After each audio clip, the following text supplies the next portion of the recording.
hunt the eggs. I mean, that's where those birds want to be.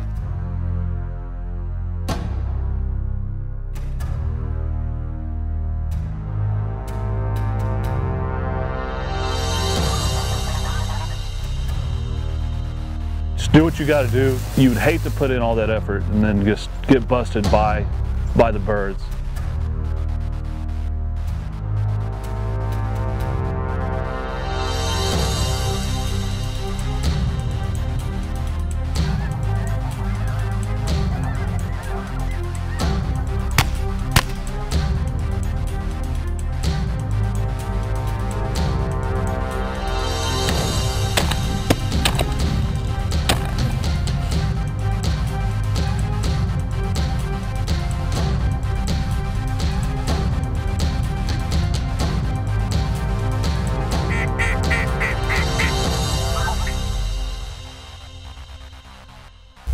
Early season, late season, anytime throughout, in my mind, outside of location, the most absolute important thing is concealment.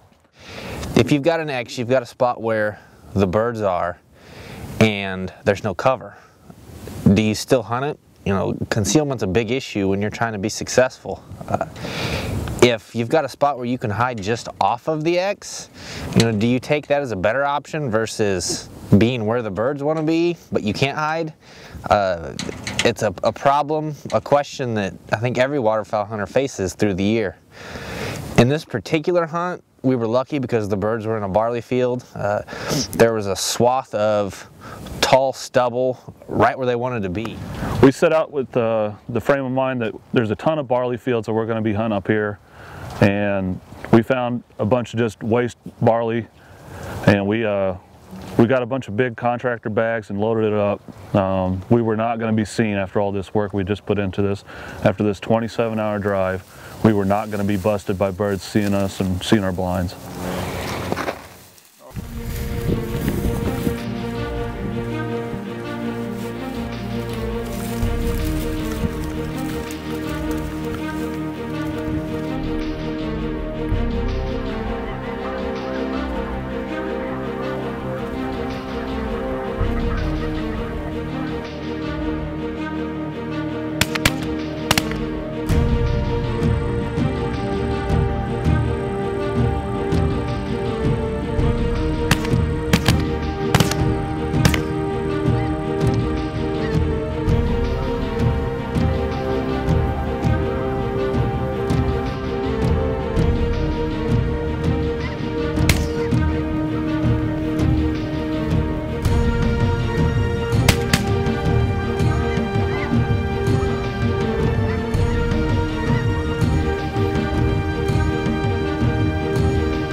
We were fortunate in this first hunt where we found a bunch of snow geese. There was a swath of taller stubble. It was a barley field. There was a strip in there that was 6 to 10 inches taller than everything around it. We had all that barley bagged up. We had tall stubble to be hidden in. It was a no-brainer. Sit in there, get your decoys up, get hid, and it's on.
Well, everybody else was out of their layout, but they was awful kind to me to lay down. Right, Mitch, you got him right straight into you. I hit one. Did Chris shoot that? You know, that swath of taller stubble couldn't have been placed any better. When we went out and scouted that day before, there were snow geese, you know, on both sides of it. They were in it. It was a no-brainer. We got in there, we hid. In a little over 4 hours, we killed 74 snow geese. You know, chalk it up to scouting and good concealment. You know, you can also say you're hunting snow geese, you're getting first crack at them, and in Saskatchewan, it's legal to use an e-collar. It worked out well. I'll take them however I can get them. You know, when you're killing snow geese and you can put that many on the ground in a short amount of time, you've done something regardless of what time of year it is. It worked out awesome, and it was a great afternoon. The one that it was good to get under our belts to start the year with. So you found this field that's just, it's an absolute X. It's loaded with birds. I mean, you couldn't fit a bird in there if you tried. There are so many in there. There's just no cover. Do you hunt it, or do you hunt shortly off the X where you got a little bit better hide? We were gonna go hunt this one small farm pond. It had water on it, but you could tell that it was way down from its normal levels, and we went and scouted it out, and there was just sign of geese everywhere. I mean, there were Canada Goose feathers absolutely everywhere. The entire perimeter of the pond was covered in track. That pond was the X. There was no other way around it. You had to hunt it, or you had to go a completely different location and go re-scout, find birds. So we chose that mud flat. It had some sparse weeds around it. You know, nothing was thick. It was brown, it was tan, but we had all that barley we had bagged up. So our thought process was, you know, cover the blinds in it, and then let's sprinkle more out around it. You know, make an oval around it where our blinds blend with a 10-yard wide swath of the same color of barley stubble.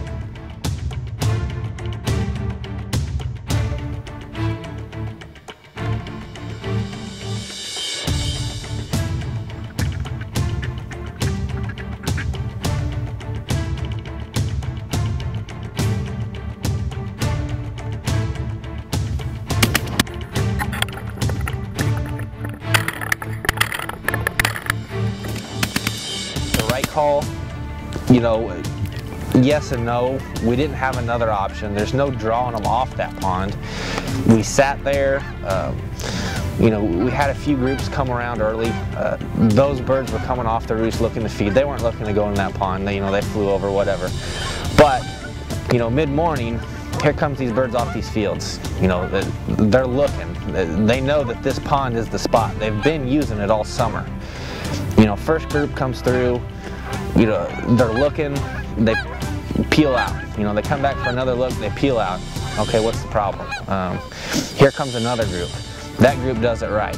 So you're thinking, okay, this is gonna work out well. You know, over the course of the next hour, we had groups that would do it, groups that wouldn't. Was it concealment? I don't know what else to blame it on. They seemed leery of getting in there, almost like something had spooked them out the day before or a couple days prior. We'll never know why they acted the way they acted. To me, I think it was concealment. You know, we didn't have another option. We did what we could to get hid there. You know, sprinkling that grass on the blinds and around the blinds has worked for us in a field scenario. I think what you've got to realize, those birds were born and raised there. They've been on that pond for, you know, a month, 2 months, 3 months, who knows? They know it like the back of their hand. So regardless of if we blended with the surroundings or not, they're resident birds. They know our homes. That is their home. They saw something that wasn't right. Some of them said, I don't care, I'm still going in. A lot of them picked up and peeled out and went elsewhere. We still had a decent shoot. Was it as good as it could have been? No. But we did what we could with the situation we were given. I don't care when you're hunting snow geese or ducks or Canada geese for that, you know, early season, late season, anytime throughout. In my mind, outside of location, the most absolute important thing is concealment. Otherwise, you just put in a ton of effort and got your hopes built up for a successful hunt. And if you're not concealed, those birds are going to spot you. Do what you have to do to break up the outlines of your blinds, because they're going to see them. So look for either lower spots in the field, you know, small dips or ditches, waterways, taller stubble of whatever type of field it is you're hunting. If the case permits it, you could put decoys between your blinds to break up shadows and outlines. Make best of the situation that you're presented with.